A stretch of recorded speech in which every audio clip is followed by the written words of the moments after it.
काहे इतना बेचैनी है, काहे इतना बेचैनी है, काहे मिसाई हो।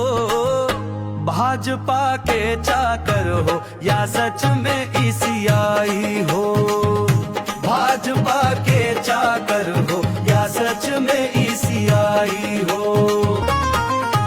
हक को हमारे सुन लो, छीन नहीं पाओगे, पहले जरा काका पर्चा हमें दिखाओगे।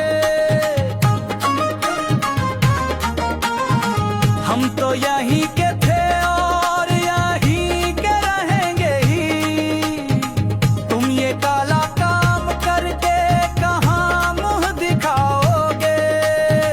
कैसा कैसा चाल अपना हम पे आजमाई हो, वोट हमरा छीनने का पैंतरा जो लाई हो, वोट हमरा छीनने का पैंतरा जो लाई हो। भाजपा के चाकर हो या सच में ईसाई